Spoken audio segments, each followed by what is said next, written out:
After 9 months of genocidal violence under the pretext of trying to eliminate Hamas, now you have Israeli officials who are saying that Hamas is actually an ideology and therefore cannot be eliminated. But it isn't true. It's not true that you can't eliminate Hamas. Of course you can. Of course Hamas can be eliminated. And in fact, it's quite straightforward. It's very straightforward how to eliminate Hamas, and everyone knows it. When they talk about how it is not practically feasible to eliminate Hamas, the part that they're not saying is that it is not feasible to eliminate Hamas while maintaining the occupation, because ending the occupation would end Hamas. It's incredibly simple. It's very straightforward. If you want to end resistance against occupation, end the occupation. This is not a complicated puzzle. You have no legal right to occupy, and they have every legal right to resist occupation. You have to be indoctrinated to the point of idiocy to not be able to see what's supposed to happen, what the solution is.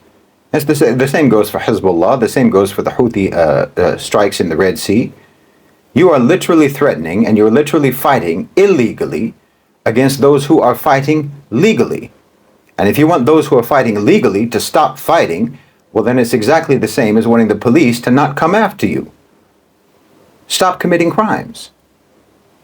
You know, when someone tries to make something that is very simple, very complicated, they're just trying to mislead you.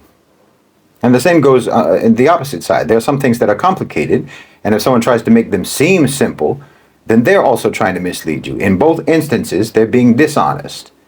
In the first case, they don't want you to see the obvious, because it's against their agenda for you to understand the obvious. And in the second case, they only want you to see what is obvious without explaining what might not be obvious. This is why you can't exclusively be passive in receiving information. You have to at least participate in the processing of the information you receive, because there are people who will not just be trying to give you something to think about. They're trying to give you what to think. And when it comes to the West, when information is coming from the West, so-called information, that's pretty much all they do. They want to dictate what everyone thinks. They don't want you to think for yourself.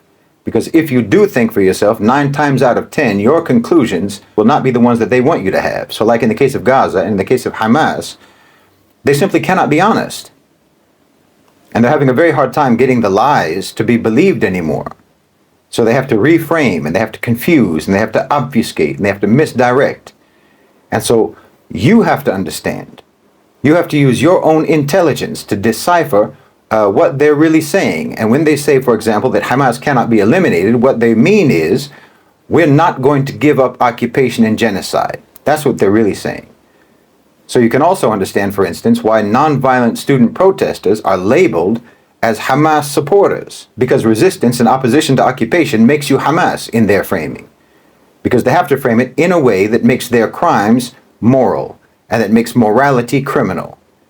They have to frame it in a way that makes lawlessness legal and lawfulness illegal, which means by extension, support for international law makes you Hamas. Being pro-peace and anti-genocide makes you Hamas.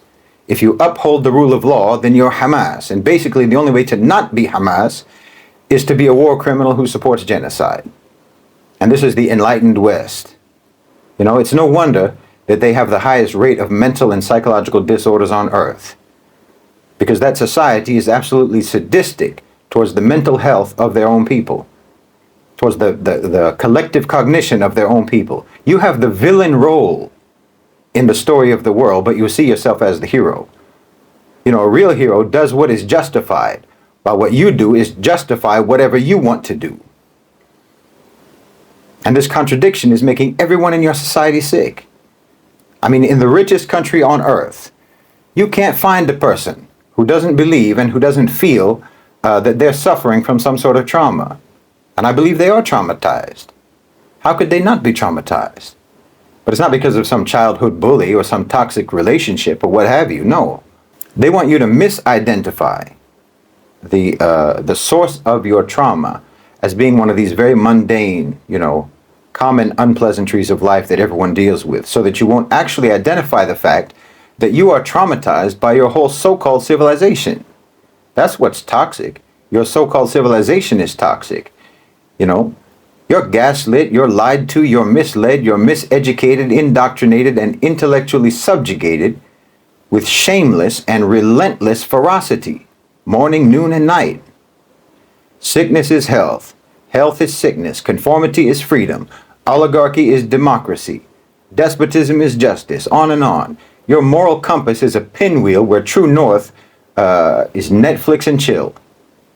Or whatever. Whatever will help numb your conscience from the contradictions and the hypocrisy and the degeneracy and the emptiness of your life. Because meaning and purpose and value have been robbed from you by your so-called civilization. Because you can barely find anything that you were taught to believe that your country stands for that isn't the complete opposite of what your country actually does. But yeah, pay a therapist, pay a therapist so they can make you think that the one who's sick is you and not your society. Therapists are the power structure's first line of defense against revolution. The source of your problem isn't in you, it's all around you. And that's why they want to keep you navel-gazing. That's why American propaganda is failing all around the world, but somehow still works in the United States. Why everyone globally understands what's happening in Gaza and who the criminals are, but in the United States, people can deny the most obvious and the most heinous crimes against humanity and still show their face in public. They can still have careers, they can still hold office and sell record albums and movie tickets. I'm telling you, being pro-Palestinian is the prerequisite for your mental health, for your psychological healing. It's the first step to salvaging your conscience. But being pro-Zionist, pro-genocide, well, I don't think there's any way that you can come back from that. I mean, if you can actually stand there and be okay with the wanton mass murder of 40,000 innocent people, well, you've committed yourself to villainy. You basically hit rock bottom morally and then started digging. And mark my words, that's going to turn into a sinkhole that's going to swallow up your whole society.